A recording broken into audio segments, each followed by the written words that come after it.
Good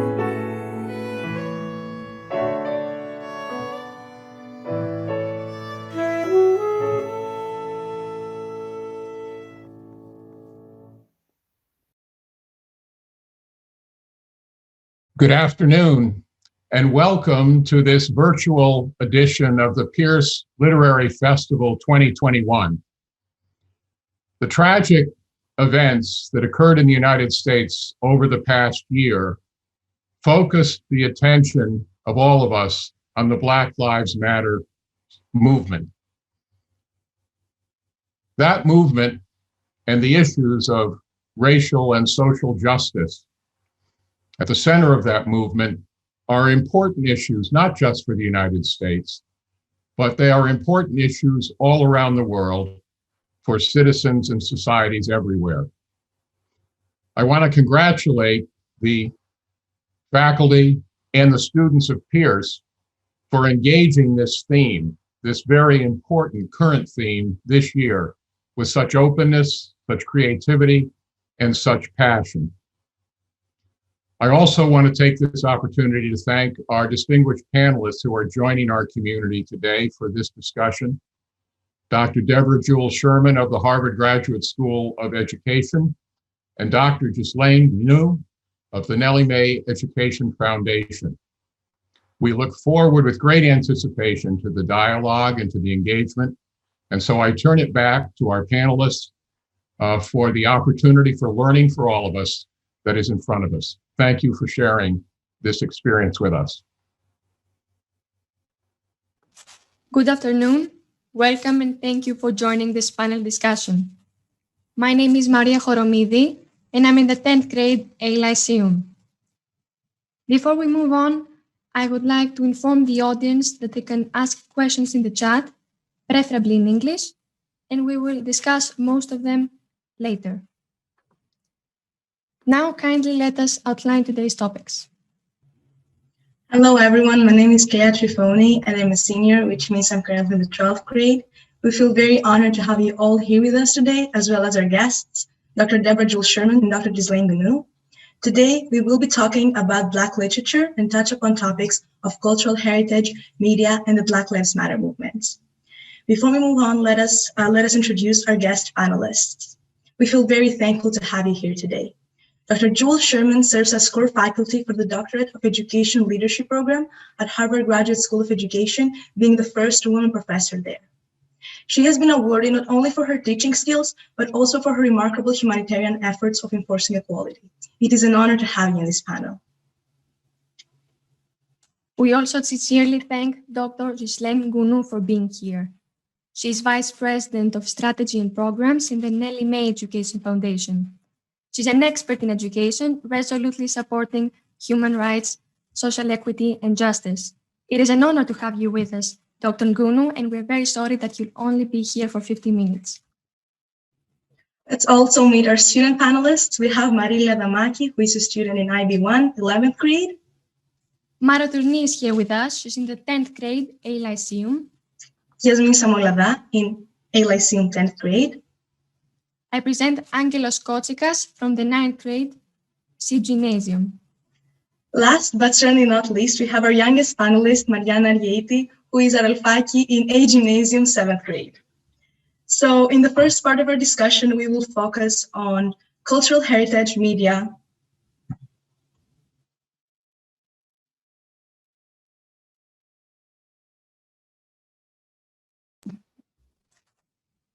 Mariana? To begin with, I would like to ask the first question. We have come across many definitions of Black literature. What does it mean to you? I'll go first. First off, let me thank all of you for having us here. It's our delight. As to the question, Black literature is literature written by African Americans about the African American experience.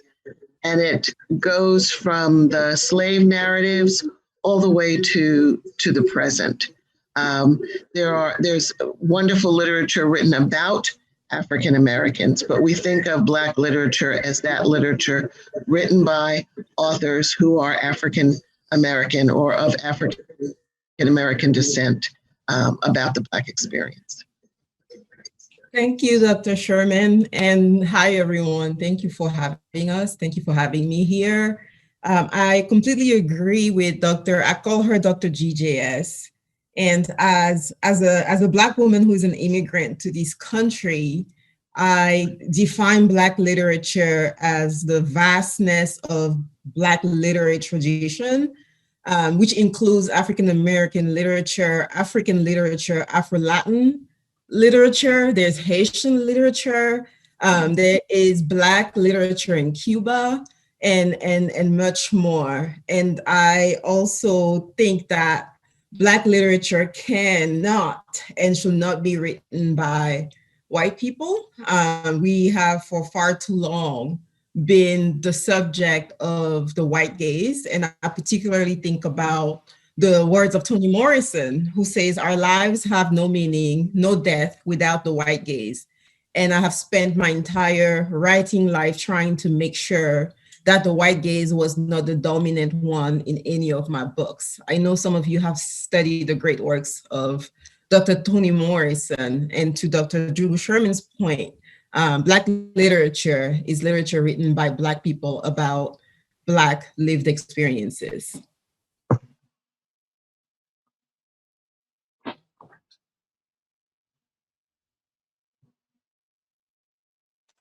Marilia, do you want to move on to the second question, or does anyone have to add to that?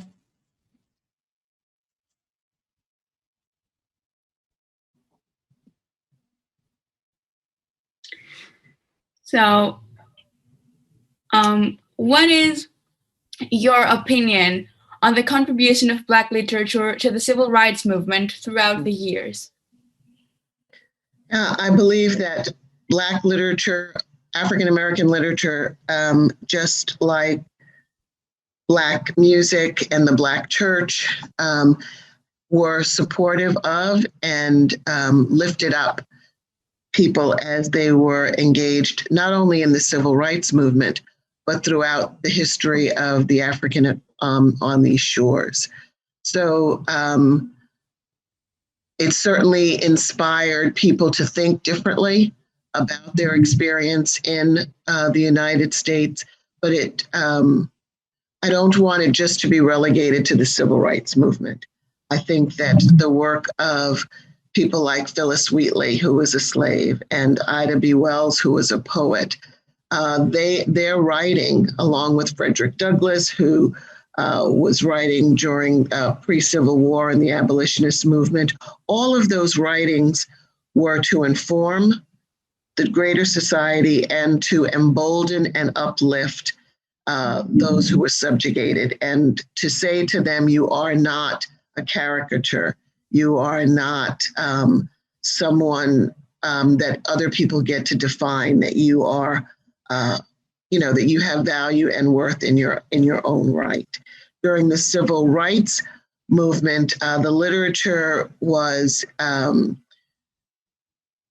informing people that I am a person, I am a man, I am a woman, I have value.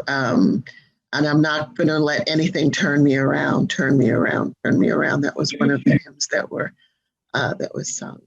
So I think that it's literature that has moved us through the ages as a people to believe in our own self-worth, in our own ability to define our destiny. And it provides a shared language and shared experience. Ms. Lane? Well, you've covered it. When I saw this question, I thought Dr. GJS needs to start with the answer here. I would say, as someone who was born and raised in the 80s, Black literature from the civil rights movement era also has informed our lives today and continues to inform how we strategize to fight for change and fight for racial justice in the world. And I've also come to learn that back then, even though all of what Dr. Sherman is describing existed, archives and other sources weren't immediately available, because of the history and the practice of injustice. So it's taken decades for some of these great works to actually come to life and be valued and celebrated for what they are. Mhm.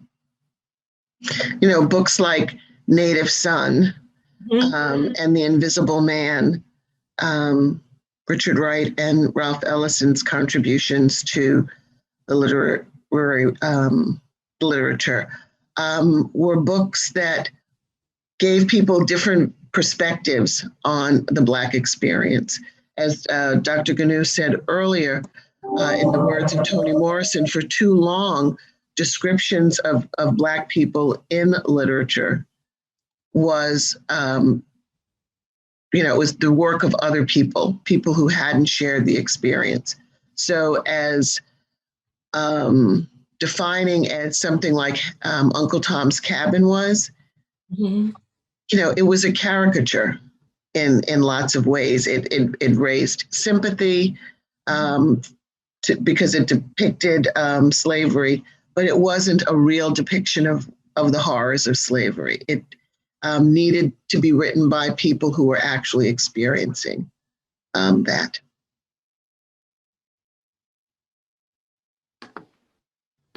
Great. Yasmin, would you like to go on with this third question? Yes, thank you. So during the Black Lives Matter movement, a great spotlight was put on the matter of cultural appropriation. So how can we appreciate Black culture without appropriating it? I'll let you start that one, Dr. Ghislaine. That one is such a charged topic. Cultural appropriation has been dangerous and racist in many ways, because we are indeed talking about other people, and particularly white people, consuming whatever parts of Black culture they choose. And I put an emphasis on choose, right? From a group of people who have been systematically denied rights and are mocked, dismissed, and penalized for actually embodying their own culture. I think about Black hair, I think about Black ways of speaking, dress, style, dance, music. I intentionally wrap my head today, right? Because I was born in a place where that is part of my cultural heritage, and it's part of celebrating the strength of who I am. So culture and cultural expression, it's very sensitive. And as long as Black people continue to be stereotyped and devalued and dehumanized for being who they are, while others can appropriate and consume their culture, I will say cultural consummation of Black art, Black music, will continue to be a practice of stealing and profiting from Black people. So to answer the question, how can you take part of Black culture without appropriating?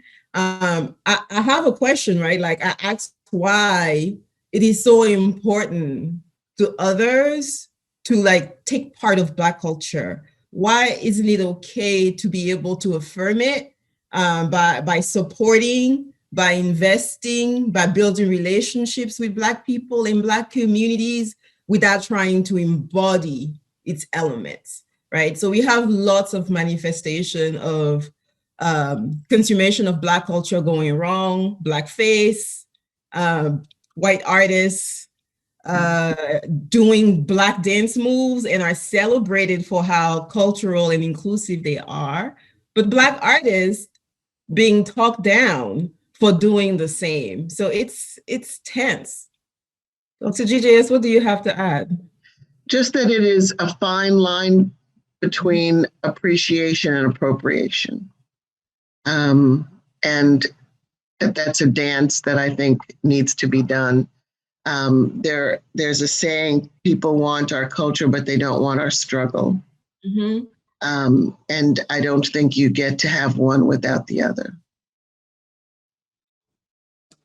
Definitely. And also nowadays with the cancel culture, it's also become kind of easier to, call out white artists pretending to be Black with their skin color and skin tone and dance moves. Mm-hmm. Thank you very much. So Maro, would you like to go on with the next question? Yeah, sure. Okay. George Floyd's assassination marked the beginning of global movements. So, why was, in your opinion, George Floyd's murder the main driving force of the eruption of these movements and protests? The brutality of it caught on film, I think, was just so heinous that it manifest white supremacy and in its most ugly form for the whole world to see. And it's similar to what happened in the 50s with another young man, Emmett Till. He was far younger, and he was in Mississippi. He was visiting relatives there, and it was alleged that he had whistled at a white woman. Later, she recanted that. But he was brutally beaten and then murdered, and his mother wouldn't allow his coffin to be closed. She wanted the world to see what had been done to her son.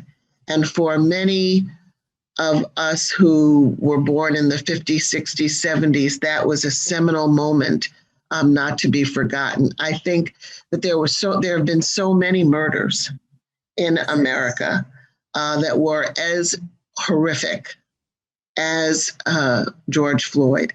But Trayvon Martin's was an important moment in history because the murderer was not charged. The murderer was exonerated in the press. There were people that came to his defense, and I think that it said to racists and white supremacists and people who engage in violence that this kind of behavior is okay. And then we had many other deaths. And then you have, was it 7.5 minutes? Yes. I'm sorry? 8 minutes and 46 seconds. Okay, thank you. Of somebody kneeling on another human being's neck, and the world got to watch the life ebbing out of his body. I think that the brutality and the inhumanity just made real what many people have known was in existence forever, and that is that Black lives all too often are not held as valuable. And as was stated in a Supreme Court decision, I think it was the Dred Scott decision, there are no rights that a Black person can have that a white person is bound to honor. And it was manifest in that horrific. And I think that following President Obama's election, that there was a perception in the world that the United States had made significant progress, that the Constitution and the Declaration of Independence that we're so proud of was actually becoming a lived document. And so I think that that's another reason why this video said to the world, they're not walking the talk at all. That that the racism and the lies are still manifest. And social media is the last point that I want to make. In a nanosecond, that video was shared throughout the world. And praise God, young people like you, like yourselves, in countries throughout the world, as well as in America, said, no, this is not who we are. This is not what we're willing to accept, and we will protest. And the protests around the world helped magnify the cause. G? You've covered it.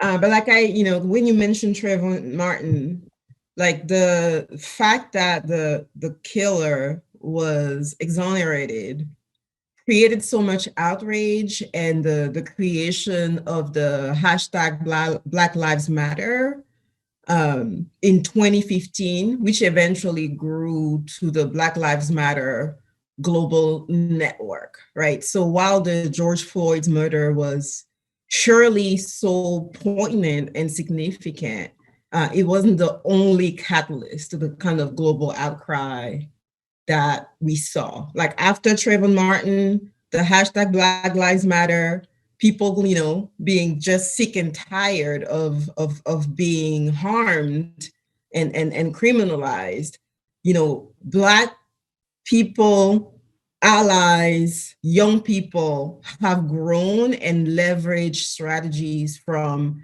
the other movements that you named, the civil rights movement, the boys boycott, like leveraging strategies from those movements of the past, and then adding technology, to Dr. GJS's point, right, to like really get discipline at scaling and amplifying their voices. So there's movement work happening every day across the country, and Black people across the diaspora can relate and therefore continue to rise. It's definitely something that was being built up from other movements as well, but the George Floyd death was the trigger to what we saw last year going globally and still today with social media. So Aguile, would you like to go on? Dr. Jewel Sherman and Dr. Nguno. As we know, the media has been around throughout every movement and campaign against racism. Do you think that their great development helped raise awareness and expose racist behavior, or has it become easier to cover it up? Do the media depict racism objectively? That is such a profound question. Thank you for it. Media is powerful. We know when it comes to racism, and especially anti-Black racism, the history of media has not been favorable in actually having those who are most impacted tell their own stories. And we have a long history of media being controlled by those who maintain the status quo and benefit from power and oppression. So when we consume media and we listen, we always have to ask ourselves, who's telling the story? And what are their self-interest? Who are they centering in the stories that they are telling? Here in the United States, we've lived through 4 years of alternative facts and are recovering from that. And those 4 years of alternative facts, right, like were backed up by and reinforced by media that continuously devalued Black lives.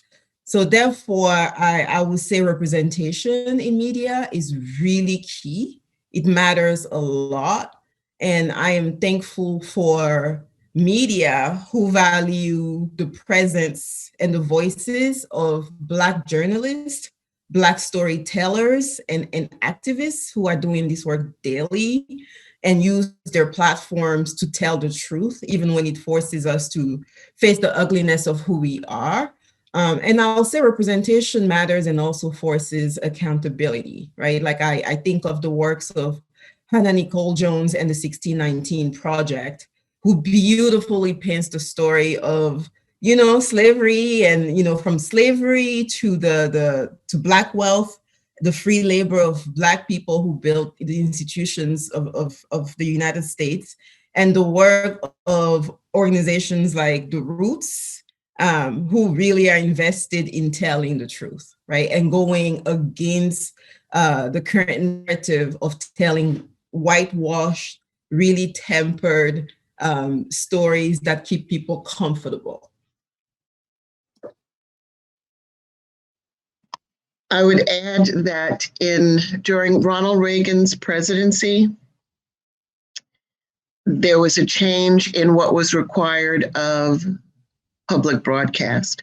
Prior to the policy shift, news reporters had to at least pretend to give a balanced story.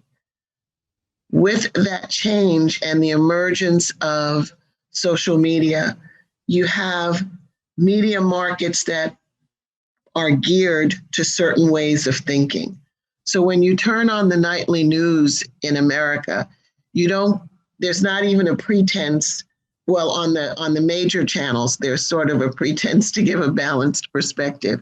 But if you don't want to hear the facts on as we believe they are, you can go to an alternative media outlet and hear fake news. You can, you'll hear affirmed the things that are racist.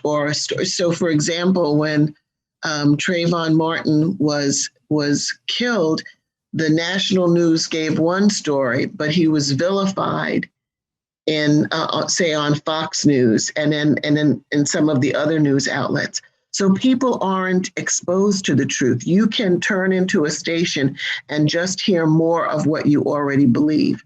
Your views are not challenged in any way, which is dangerous, because you're just getting one monolithic perspective.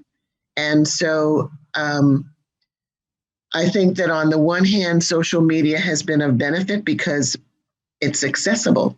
So the journalists that that Dr. Nguno was just talking about, they have multiple outlets. You don't have to be you don't have to be rich. You can, podcast or Twitter. There are lots of ways to get your message out. By the same token, though, that happened with QAnon or with white supremacists. So, Angelos, it's a benefit, but recently called him ex-president, ex-con, the former president, I guess is the right word. His Twitter account was closed down. His Facebook account was closed because he was sharing hate and coded messages that weren't very coded. What were they called? Dog whistles? Dog whistle. Yeah, like Make America Great Again really was make America the way it was in the 40s and the 50s, where white people had all the rights and other people didn't. So finding a way to use social media appropriately so that it elevates and informs will be a challenge that you all have to face. I understand. Thank you. I would also like to add that if we think of arts as a kind of media, they could have a positive impact on the Black Lives Matter movement and all the other movements, as they may have encouraged people to think more positively and express their opinions on matters like racism, and understand that they're not alone. Thank you, Maria.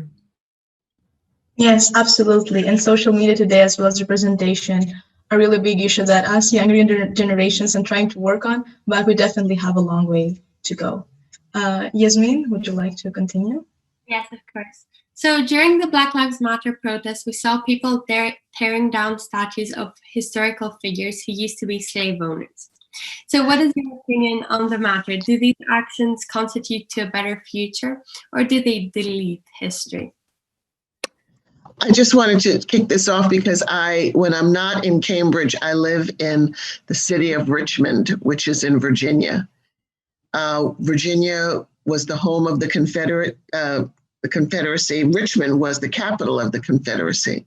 And there was a street called Monument Ave that had statues, huge statues of Confederate generals all down that street. And I remember when I first came to Richmond in 1995, driving down that street and seeing Robert E. Lee and, just thinking, where am I?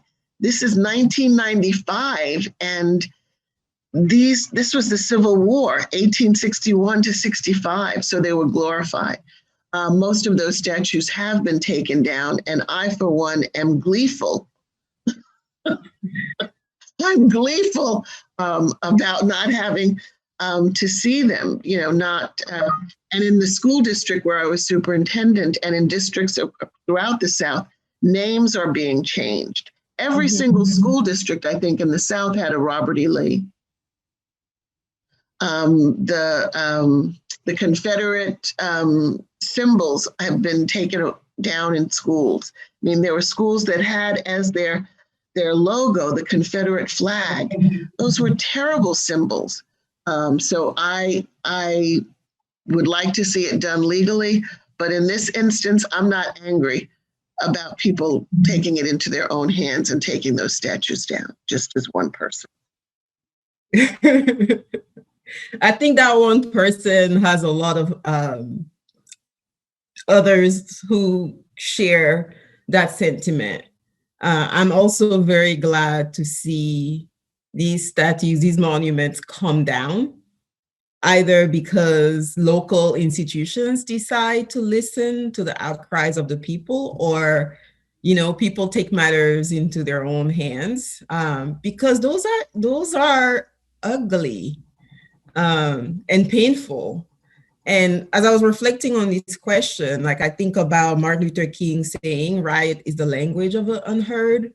So when we continue to not hear people, what does it say about the value of a society that persistently refuses to protect and uplift people who have been marginalized, and people whose free labor built the economy of a country that continues to oppress them, but at the same time, like, wanting to stay committed to uplifting owners of enslaved people and racist figures, right? Like, what does that say about the values of a society? So I'm really glad too.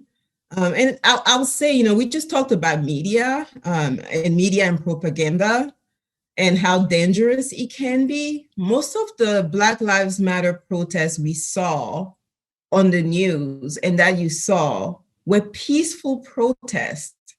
And we have to remember that, right? So depending on which media we read or listen to or watch, the narrative can be twisted just enough that we see protesters are people who are just, committing these crimes out there. And we forget that in those moments, we are valuing property more than we are valuing people who are asking for change and who just want to live in a place where they feel safe and they feel like they have a level playing field.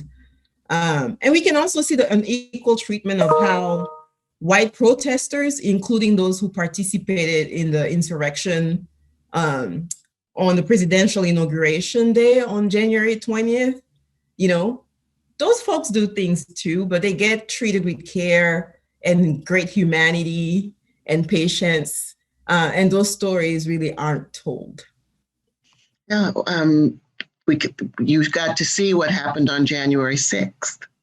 Mm-hmm. That was an insurrection. It was mob violence.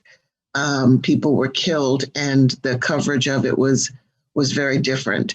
I just wanted to add too that it is young people who, in Richmond at least, were at the helm of taking down those statues, feeling that if they waited for it to be done, it mm-hmm. would not be done. And so,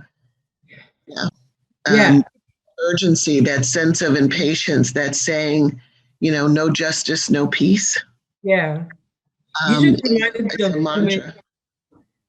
reminded me of the image of Bree Newsome, who a few years ago, an activist and scholar who climbed the pole to take down the Confederate flag in South Carolina.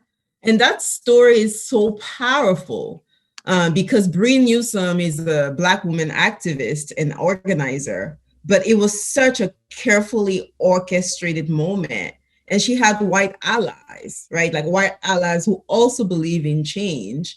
And there was a white man knowing that the police was going to come after her. And because she lives in the skin that she's in, that she might possibly be killed without a second thought. There was a white ally who put his hand on the pole while she was climbing to take down the Confederate flag, knowing that as a white man, right? Like his identity protects him more. And, they had to think twice before they tased her to bring her down. So so it's not just rioters or Black people tearing down things. It's orchestrated strategic movements to reshape the narrative and actually tell the true story of who we are. Also, I believe that, like what you said about the young people's impatience is kind of a result of what they're seeing, like the instance you just mentioned, as well as the interaction on January 6th that didn't get the same backlash, let's say, as the peaceful Black Lives Matter movement protests got. So I think that's also another thing So now we are done with the first part of our discussion where we talked about cultural heritage, we talked about appropriation and appreciation and how it should be done correctly. I think that's something that young people are really fond of these days, as well as the media and how they affect how we think about these movements. So now let's go to the second part of our discussion. We are going to discuss the BLM movement's impact on society and also some possible solutions to problems regarding human rights. Maru, would you like to start? Thank you, Maria. Okay, so this question is related to the points that both the doctors made before. So protests began as a peaceful way to express social and political dissent, so to say. So how do you feel about protests on Black people's rights at some points leading to violence? Do you believe that this rage is justified and in some way grabs the attention of the government, or does it harm the nature of the movement? I don't know that, well, I'm pleased to say that those protesting and acknowledging that Black Lives Matter, these were peaceful protests, as were the civil rights protests in the 50s and the 60s. I think that Dr. Nguno's quote earlier from Dr. King, that rioting is an expression of frustration and anger and feeling voiceless and powerless. It's never right, but it is understood, is how I think of it. It is not what the organizers want, but how many times can a people see someone shot, killed as if they were not human, and have a conversation about it?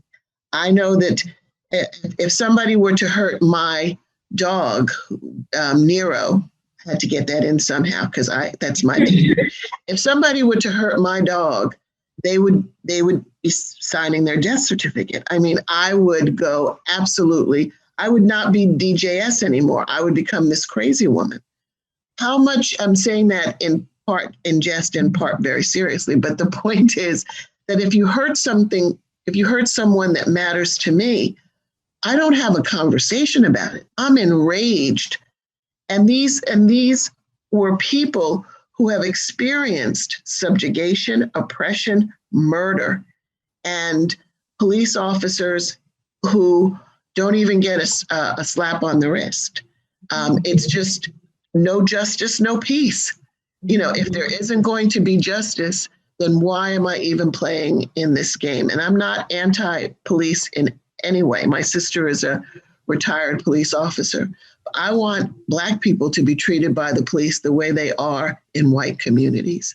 That is, you first, try to understand what happened, or if you have to hold somebody, then you grab them, you don't shoot them. How can you justify shooting somebody in the back 7 times when they're in a car in front of their children? Those are the kinds of activities that engender rage.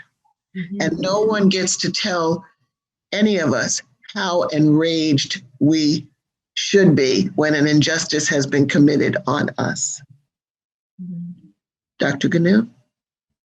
Yes, I'm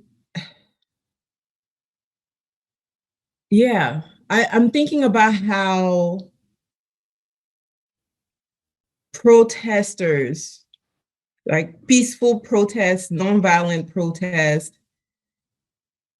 who just simply like stage sit-ins are systematically met by police violence, right? And police violence that escalate whatever is happening in moments, because protesters, especially where Black crowds are gathered, even when those crowds are diverse, like we saw this past summer, but Black people are there, right? Like are met by violence, tear gas, arrest. And, I would say personally, I am anti-police because I think about the history of policing in this country and around the world and how they were created right? Like they were slave patrol. And I don't think that the work that has been done so far has led to any great sustained reform.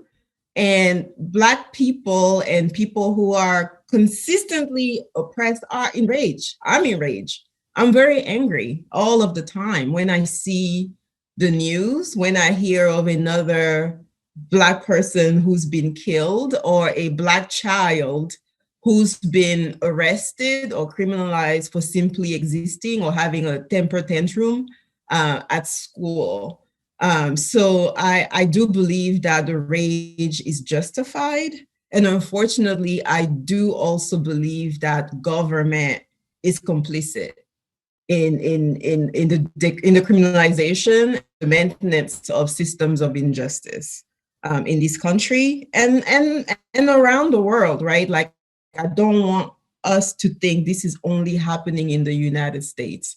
Black people globally are subjected to laws and practices and behaviors by others who perpetuate anti-Blackness and racism consciously and unconsciously, right? Because we've all internalized a degree of it.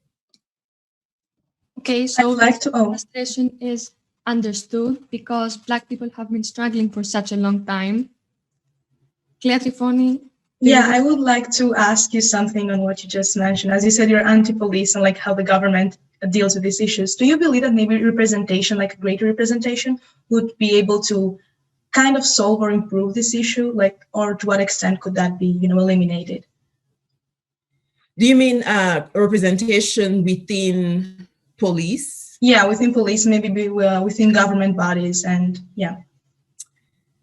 Yes and no, Clea. That is an interesting question. Like now we have Black people on police forces, right? And those Black people, as we hear police chiefs at time who talk about the racism that they too face within the police force.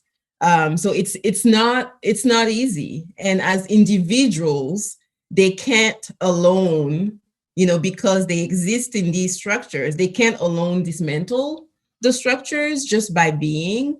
I do believe that representation does matter. And we recently had a round of elections that led to some historical results here. I think voting matters. I think people understanding the power that they have to elect people who actually believe in uplifting and resourcing communities is really, really important. But I really don't believe that the police state, because by design, it's flawed. I don't believe that the police state is going to get us there. Thank you. Thank you for your answer. Mariana, can we have your question now because it's relevant? Okay, so does the stereotype against African Americans affect other public sectors apart from the police force, such as the education, healthcare, and the judicial sectors? What policy can we implement to ensure fairness in these sectors? I think that the racism in our country is historical and it is pervasive. So it affects every aspect of our society. The fact that while the majority of public school students in America are children of color, the vast majority of their teachers are not. How do we increase the numbers of teachers of color before our students? We're doing this festival virtually because of the COVID pandemic. The COVID pandemic has disproportionately affected Black and brown people in America in terms of the death toll. So I don't know of any aspect of our lives that hasn't been affected by the systemic racism that is pervasive in our country. The fact that Dr. Nguno and I are at Harvard is in some ways an anomaly. It is something that has happened over time. We both stand on the shoulders of people like W.E.B. Du Bois, who was the first doctoral candidate at Harvard. But, you know, the struggles that he had made a way for the persons who came after and so forth. And so the work, you know, Dr. Nguno, on the first day of class, what my students hear is, to whom much is given, much is required.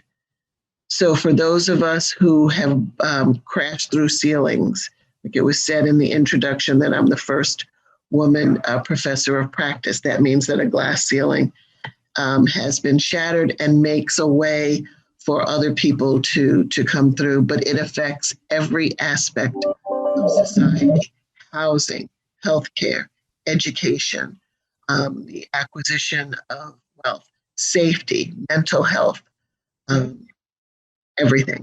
Ghislaine? Yes, I'll just maybe touch on the second part of the question on policy that we can implement. I want to lift up the very comprehensive platform of the Movement for Black Lives. You can find it online if you're curious, but they've developed, the Movement for Black Lives was born after the Black Lives Matter movement was created. And one of its power is the fact that it's a movement that holds more than 150 organizations across the United States. And they really believe in being democratic and decentralized, so that there's no one single leader, right? So that the people within their state and within their communities can actually rise up and serve and lead, right? It makes for such powerful work. And the very comprehensive platform they have actually speaks to the issue of dismantling institutional racism, which is what Dr. GJS was just describing. We talk about ending the war on Black people. We just talked about how Black people are criminalized, and it's Black people of all ages who are criminalized by the system. They talk about political power. Clea, to your question about government, how do we ensure that we elect and uplift Black political leaders who have Black communities' interest at heart and in mind?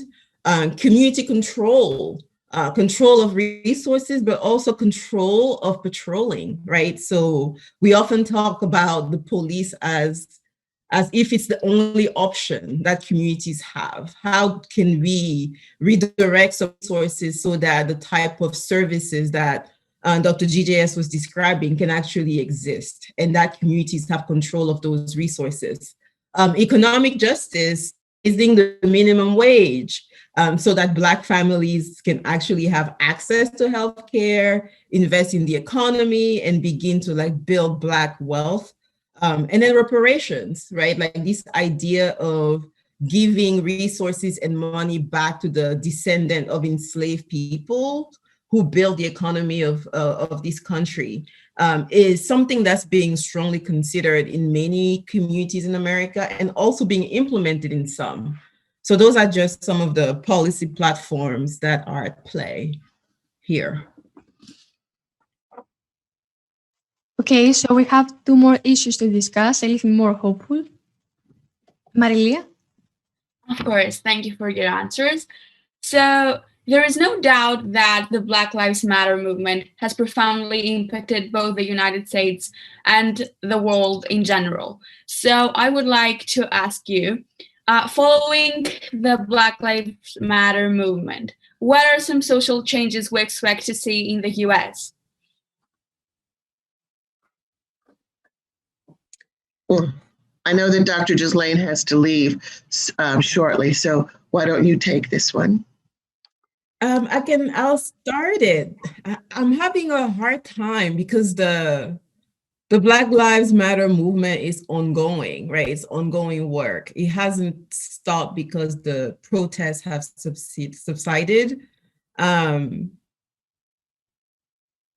And there's so much work to be done, but I would say some social changes we expect to see, or things that make me hopeful, are some of the things I just listed in my last answer: ending the criminalization of Black people, seeing more social services and support for mental health care, for regular health care, and seeing how some communities are exploring or already implementing some reparations that put money and resources back in the pockets of Black people, and figuring out how to create jobs.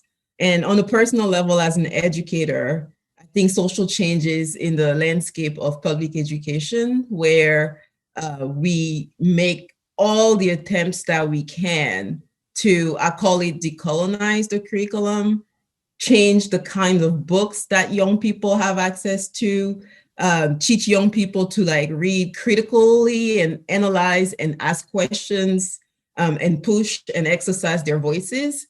So I'm gonna like uplift a few organizations that are doing that work here in the United States. I want to uplift #DisruptText, an organization that was founded by educators who really are doing just that, right? Like disrupting what's known as the classic canon. Like, we shouldn't only read Shakespeare.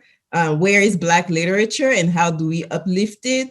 I want to uplift the work of the Abolitionist Teaching Network, who like leverages abolitionist practices from the movements of the past and bring them into public education. And I want to uplift the work of the Center for Anti-Racist Education and Leading for Justice. So these are organizations that are really moving the agenda on how we transform public education to be more anti-racist and centered on racial equity.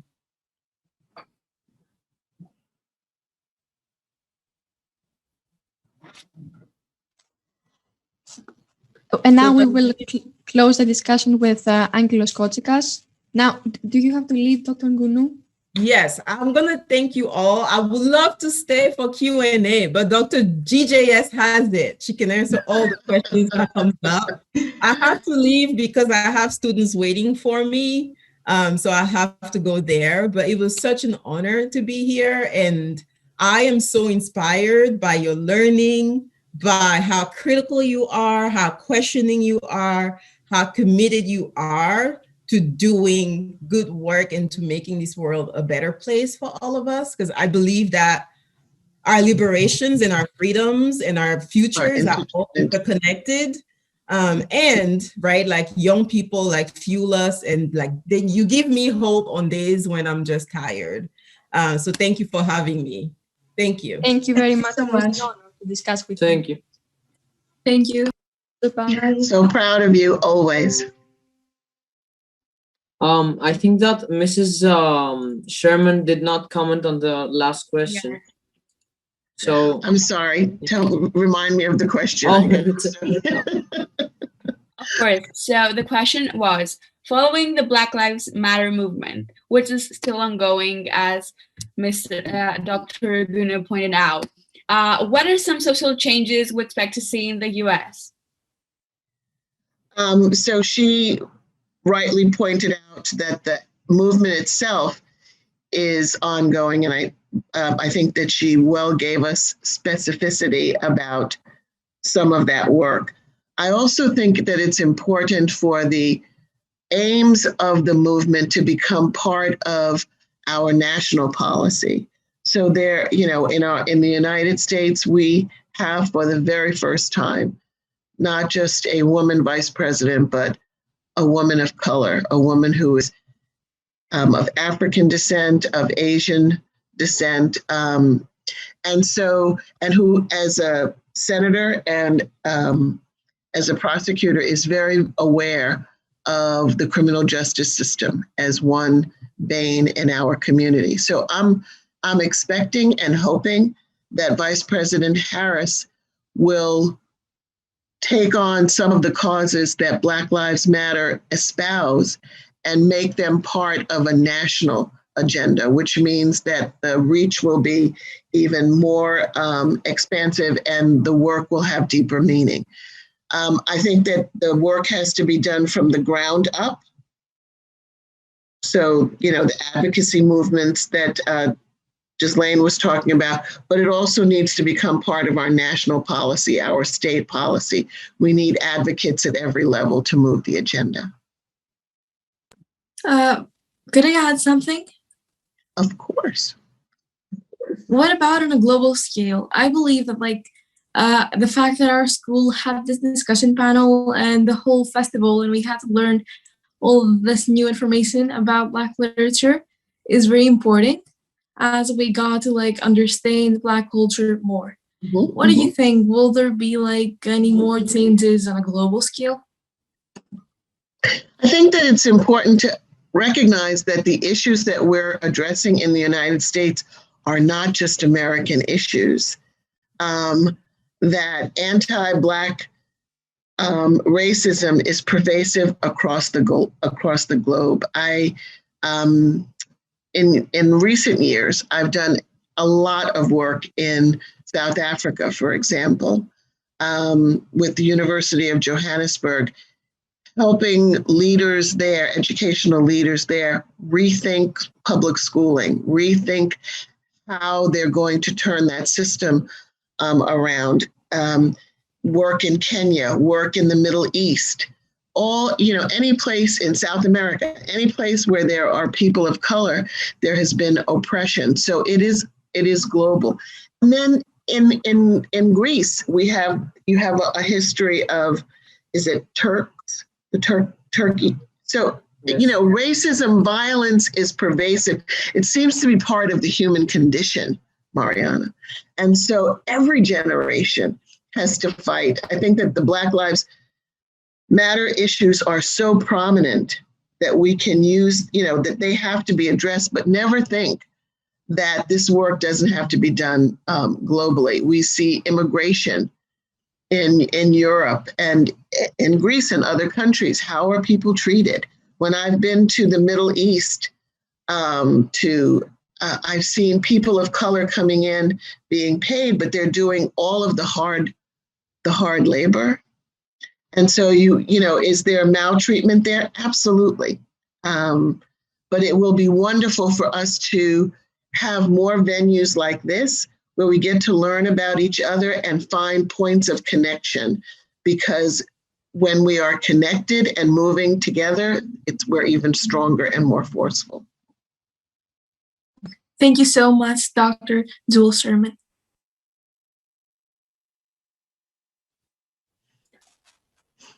Okay, so I have the last question. So the Black Lives Matter movement had repercussions on a global scale. After the protests, what can we do as citizens to continue fighting for human rights? Global citizens? Yes. Well, the protests around the world not only shook white supremacists and some politicians in the United States, it rocked them to their foundation, because there haven't been consequences for the things that were being done. So the fact that there were protests in Greece, in France, in England, just all around the world, said to the United States, the powers that be, the world is watching. And they are judging, and it's not a good look. It's not a good judgment. They're not saying, oh, this is the United States that we're so proud of. It was, oh my gosh, what is happening in the United States?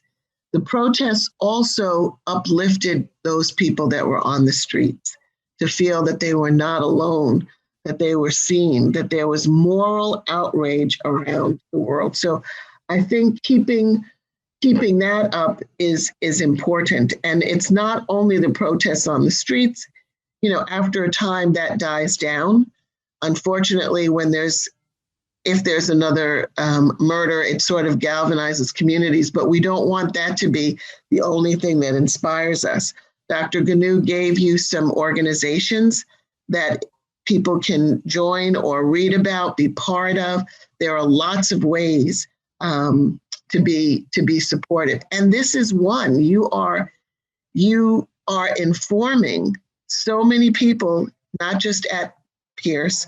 I would imagine at the university, the American College of Greece. I think you may be ahead of your your collegiate colleagues in putting on this festival and focusing on literature, and you're just informing so many people.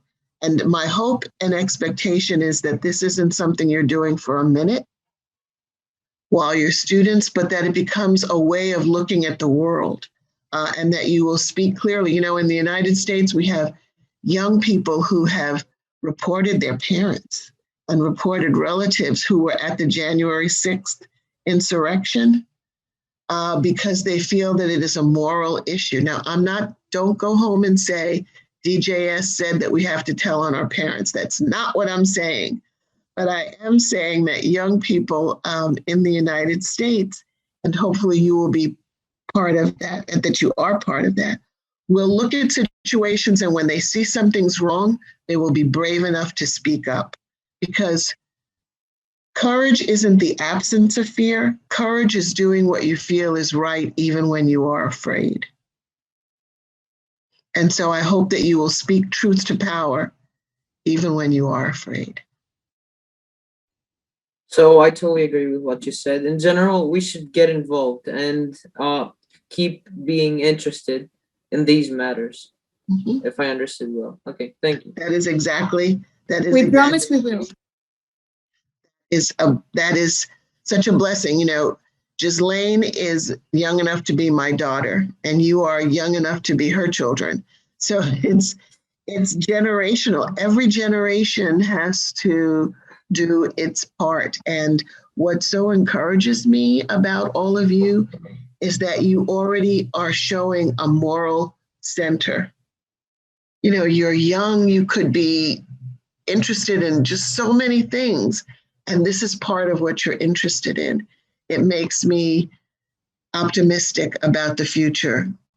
And that's so important to be able to pass this legacy of advocacy on to the next generation. And I didn't know that next generation would be in Greece.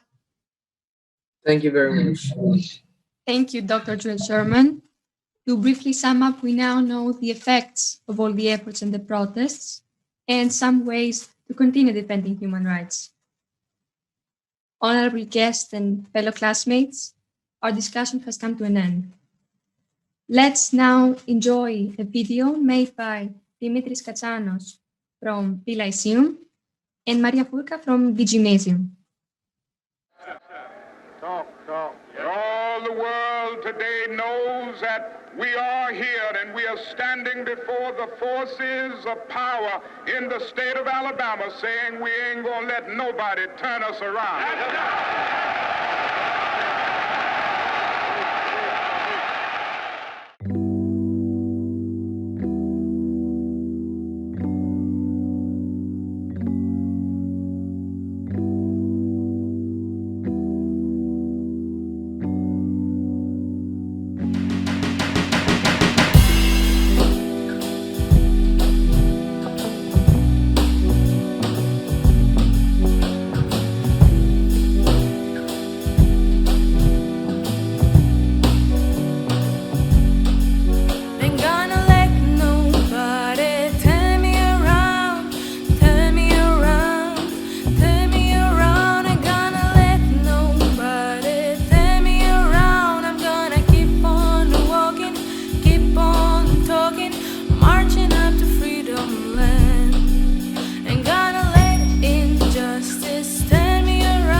reading. I can't see the rest because it's a thing, but reading, let's say, and excitement in general for Black literature. How to promote excitement? Yes, excitement about reading, and especially in Black literature, because it is a topic that may be hard for some people or that they may not be familiar with. So, you know, if you're an educator, a way to get people excited about literature is to use different pedagogies. I mean, you can introduce different books with music. You can, you know, I think an interdisciplinary approach would be great.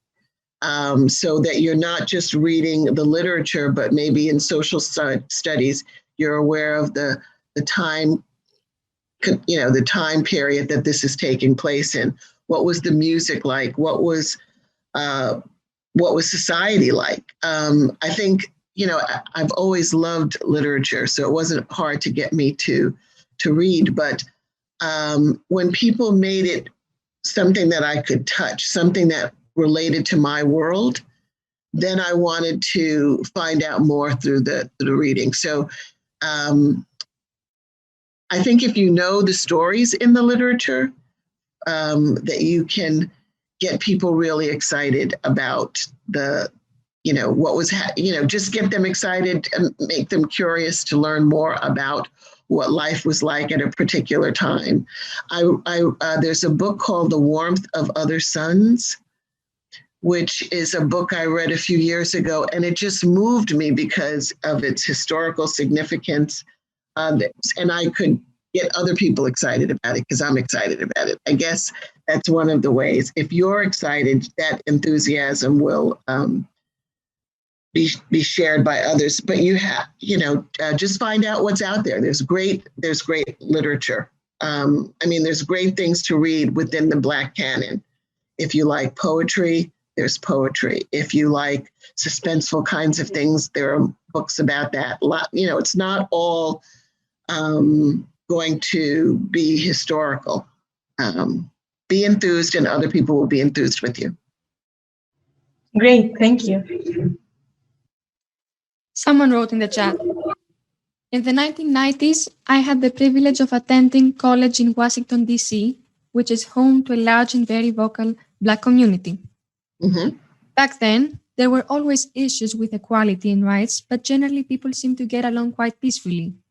For us on the other side of the Atlantic, it seems outrageous that such a chasm exists today in modern America between races, mentalities, etc. What is the main reason, in your opinion, that we have arrived at this point today? Meaning in America that there's that the chasm still exists? Yes, the chasm still exists in America. It's hardwired. You know, there have been times I taught yesterday, and one of the things that we talked about was that America has had times when they could do the right thing and they blinked, meaning they didn't do it. So after the Civil War, we had Reconstruction, and Black rights were protected. But the Southern economy, people in charge of the economy protested, and Northern economy wanted the goods from the South. And so instead of keeping the troops in the South to ensure that Black people would be protected, they blinked. They withdrew, they changed the policy, which led to Jim Crow and the resegregation and the re-enslavement, really, of Black people. They just couldn't call it slavery, but Jim Crow was the second wave of slavery. After the Second World War, the United States had the chance in building suburbs, communities all over the country, to make them integrated. If they had integrated them, then people would have had to come together and live together. But the United States blinked. They said instead, we're going to build the suburbs and make them segregated. So it's economic power, not wanting to share that. It's a belief by some in the inferiority of Black people, something that they've had to come to believe to justify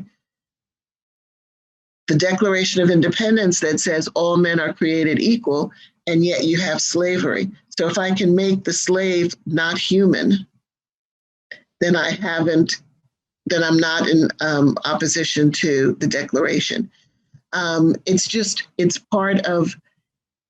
It's in our DNA in this country, which is unfortunate. There are lots of good people, strides have been made, but the systems are set up to perpetuate this kind of racism. There's a saying that systems are set up to get the exact results that they get. So in the United States, we have a system that is set up to keep people divided, to keep people separate. And there have been forces throughout time that haven't wanted white and Black people to get together, because if they got together, they would overthrow the powerful. So it is our reality, and every generation has to fight it. And we take like 3 steps forward and 2 steps back, because we don't stay engaged long enough. It's hard work. And people get tired. I thought that some of the struggles that my generation fought would not have to be fought again. You know, the person was talking about what was happening in the 1990s. Well, I'm the 60s and the 70s. I thought that they wouldn't have to fight these fights anymore. And yet young people in my country, just like you, they're still fighting these issues. So I don't have an answer for that, except to keep fighting. Thank you. Before we move on with the next question, let me say that the audience says that they feel very honored and enlightened to hear perspectives, and they're so grateful for your contributions. So moving on to the next question from them, is Black African-American literature taught in schools so students can learn the truth about what happened in the past to Black people? I assume we're mostly talking about the US educational system. Yeah, you know, that is a fight. There are places where books are forbidden. You wouldn't think that would be happening in 2021, but there are places that don't want certain books written. That's why it's so important for there to be educators like Dr. Islam Nguno and my other students who will be leading school districts the way that I led the school district in Richmond.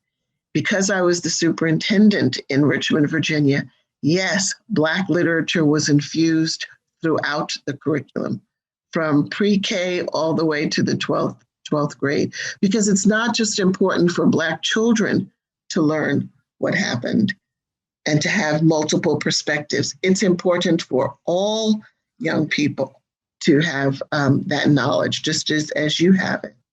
I think, you know, there was a song from a musical called South Pacific that I loved as a child, and it said, you have to be taught to hate and fear. It has to be drummed in your dear little ear. You have to be carefully taught. You have to be taught before it's too late, before you are 6 or 7 or 8, to hate all the people your relatives hate. You have to be carefully taught. When we educate people by exposing them to Black literature and other kinds of literature, then we make them critical thinkers and make it harder for them to hate other people, to hate people that they don't know. They come to know the complexity of different people, which makes you think of the world differently. So, but it depends on the leaders, and a lot of communities fight it, but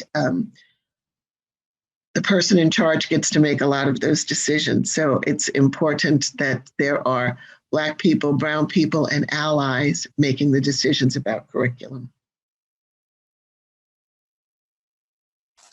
Okay, I agree that it's very important to be aware of the struggles of Black people in order to be educated and help support them. Some people have noticed that the more diverse societies become due to migration and immigration, the more racism raises its ugly head. How do you see this issue being addressed globally? Well, first, let me talk about it in my own country. That is the fear that the white majority that has always existed in America is being challenged. We are far more pluralistic. There is no majority right now in the United States. It's very diverse. So there are people who don't want to give up what has historically been their power, their privilege. And I think that that's what we're seeing throughout the world. There is a perception that the pie is fixed, that there's only so much. And so if I have to share it with you, then I'm going to have less. It's a zero-sum kind of mentality, as opposed to seeing other people as enriching and maybe expanding the pie. If you think of, diversity as adding to the global wealth and or the wealth of a community or of a country, then you're not going to be as fearful. If you feel that they're going to take something away from you, then it inspires fear. So how do we help people see that that together we can make more, as opposed to more people means less for each and every one of us? I agree. And also, I believe that what you said in the previous question, that the way leaders work and the way they guide the rest of the people is very important as well in reaching this, let's say, thing of realizing that we need to enrich that pie, not that somebody else is going to grab it from me if they have equal rights and justice is served, definitely. So another question is, are human values and good citizenship a major part of every school curriculum? In your opinion, is there a weak link somewhere in the educational system? I can't speak, you'll have to inform me of how things are done in your country. In mine, every school district operates its own curriculum. Different states give some guidance, but there are 50 states, so that's 50 sets of guidance. And then the federal government issues some guidance, but they don't have the wherewithal to affect what's taught on a day-to-day basis, if that makes sense. So it's more that the feds and the states tell you the standards that they want you to meet, the objectives that they want you to meet. But how you meet them, you might use multicultural curriculum or you might not. If they say that you have to understand different people, what books are they using to ensure that happens? So those decisions are made in communities, and depending on how the community thinks, it may or may not be endorsing human rights. So it's very idiosyncratic, unfortunately. Angelos has his hand up. I would like to ask something about racism in general, but I think that we should read the chat questions first. When we finish, I think I could ask. Okay. Thank you. Okay. We have been discussing in depth the role of media in this situation. So, does the media have to be impartial or to be just? The media is a money-making entity. And so they're going to be impassioned about some things, and they're going to try to be entertaining. They're going to, they're not the people that can accurately tell the story all of the time. When I was a superintendent in Richmond, I was in the news too much. But what I had to realize is that their job wasn't to tell my story. Their job was to ferret out news and to, make it newsworthy so that they could sell airtime or newspapers. So I think that the media is going to be what the media is. I think that they should have a social justice lens, but that's what I think. I think that what we as citizens have to do is rely on other ways to get our messages out. And so things like Twitter and Facebook and, none of which I had when I was superintendent. They're relatively recent things, but now I could get my message out in ways that I couldn't before. Before, I used to have to depend on a reporter. And reporters tend to want to tell the bad news. Have you noticed that? That, if something wonderful is happening at Pierce, people aren't always knocking down the door to say, those fabulous students at Pierce. Did you see the Black Lives, the festival that they had? I mean, you may get some news, but let there be a problem. And the media trucks will be there, the cameramen will be there. It's just the way the media is. So I don't know that we're going to change that, but we can get our message out in different ways, and I'm grateful for that. Yes, definitely the rise of social media has made that possible. I'm pretty sure that if you had Twitter when you were a superintendent, you could have spread your story much more accurately, for sure. Yeah, but unfortunately, everybody can be a journalist now. Yeah. So somebody can set up their own blog and they can be very supportive, or they can be outrageous. It's read. So I think that the job for us is to be critical consumers of the media. My brother, for example, triangulates his media watching. He listens to American media, he listens to the BBC, and he listens to Al Jazeera. Because he figures that in listening to those three, he can figure out what's true. He has a better sense of what's true. Most of us aren't going to watch three different news outlets, but we can at least be critical when we're watching the news, not take everything as gospel or as fact, but be questioning. So the next question that we have from our audience is that the BLM had an impact on the world and brought the issue of racism to light once again. Could this be the beginning of a worldwide movement? What more can be done moving forward? I pray that it's a worldwide movement, that social justice as it affects all communities will become a priority. And I think that, activities big and small, this one may not be in every country. I wish it were your festival, but I am going to take the recording when it is shared with me, share it at Harvard. So I hope I have all of your permissions to share it with my students as an example of what could be done in community. Dr. Nguno is going to share it through her network. So that's a small way to get out. These are young people in Greece who are doing this work. What can we do in the United States that replicates this? So it'll inspire. So that's on the small scale. On a national scale, I think that there are lots of efforts. There's communication with governments. We have a new president in the United States who is reconnecting with the world and saying that issues in global issues on climate and social justice issues can be worked on together. And I will be using lots of the systems that are in place to make that happen. So big issue, I try to take control of the space that I'm in. I can't change the world, but I could agree to meet with all of you and talk to you and be informed by you. And that's a way of shaping the issue globally. And you're doing the same thing.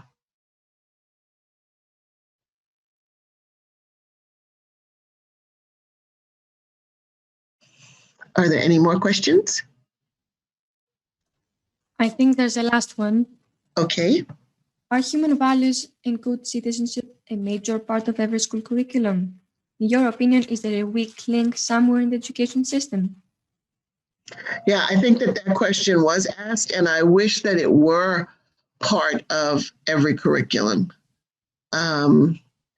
As I shared with that song, people have to be taught. You can either be taught to hate and fear people, or you can be taught to welcome diversity.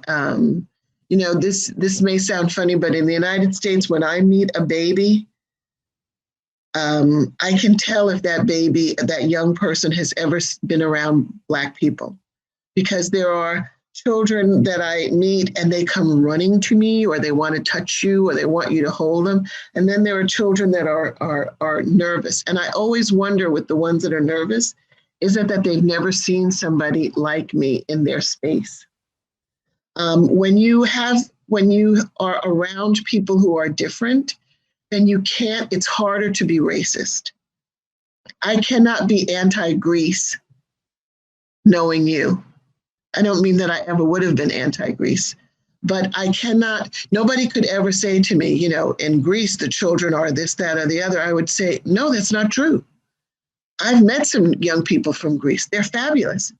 They're, you know, so the fact that when you get to know people, then it disabuses you of stereotypes. It makes it harder for you to believe the rhetoric, the lies. And so the more our curriculum through Black literature, through festivals like this, the more activities like this that open people's eyes to the humanity of other people is one of the ways in which we will change the world. I grew up very, you know, not with a lot of money at all, but I grew up in a community that was very diverse. And so the neighbor to my left was Italian. The neighbor, it was an apartment, and the person across from me was Black, and the neighbor next to them was Jewish, and you know, and then others were white. And because I grew up in that environment, I knew that all people weren't bad. You know, there are good people in every walk of life. And that's what I wish were taught, that we could somehow show humanity. We could teach that every person has worth, and that you don't judge people by groupings. You judge them by who they are as individuals. Yes, thank you. And I'm sorry for repeating the question. I was confused. That's okay. You gave me a second chance at it. And your insight was very nice. Very nice words. Claire, I think we can end the discussion now. Before we do so, I think Angelos had a question. Angelos. Yes, thank you very much. Yes. Yeah. I really wanted to. Angelos? Yeah, Angelos. Angelos, okay. Yes. So I was really into learning for this question. I really wanted to listen to your answer. Where does racism stem from? What is the cause of this phenomenon?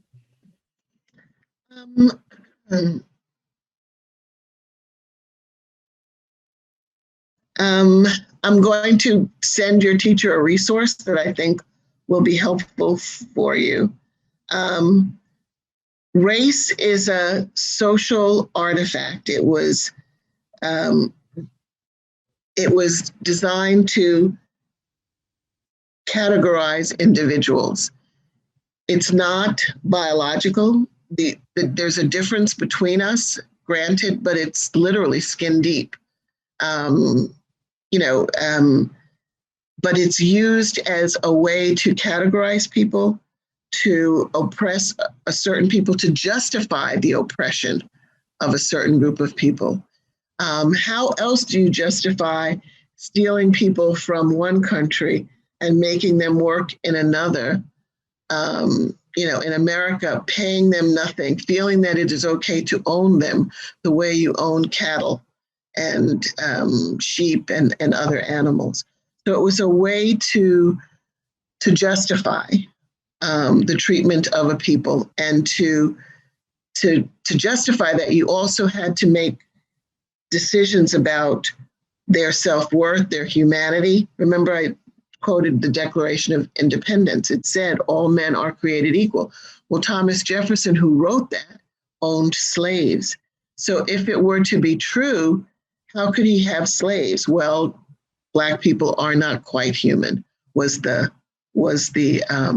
belief. And it allowed that system of oppression and servitude to continue for hundreds of years. And it made a lot of money, made people rich. In fact, if you want to follow the racist train or narrative, follow the money. Because it is about power and money. And it's been perpetuated because. Okay, great. So, okay, we'll just wait like a couple minutes, making sure that we're still broadcasting.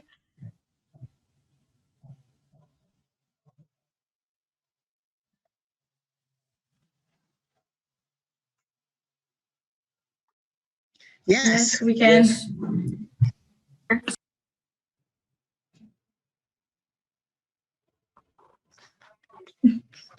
Thank you. I'm applauding for all of you.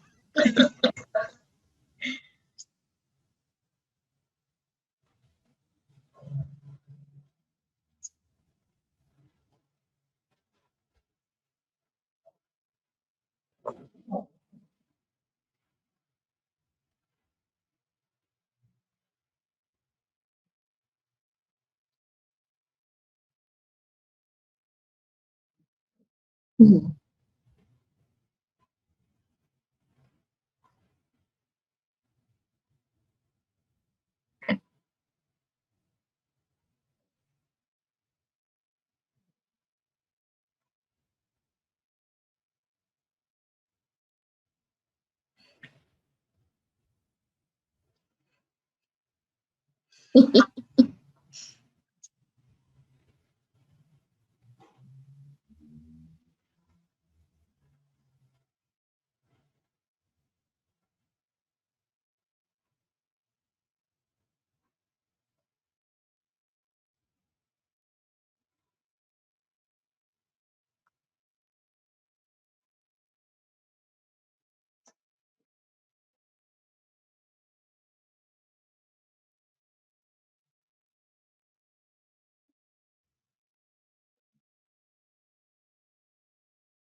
Mhm.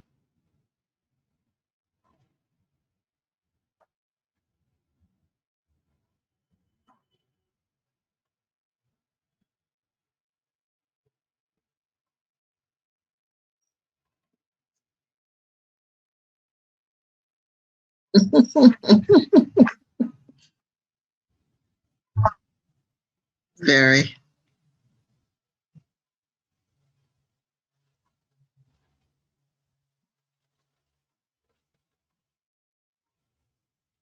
Mhm.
Mariana as well. Mariana. Yeah.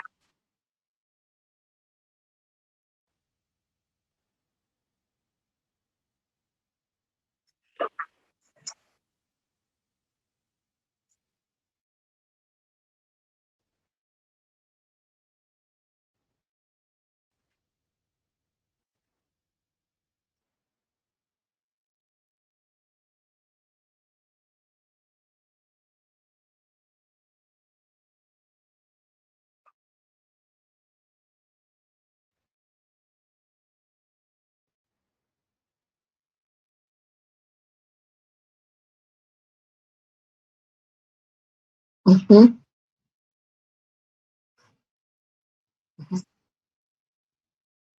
Thank you, Evita. Thank you.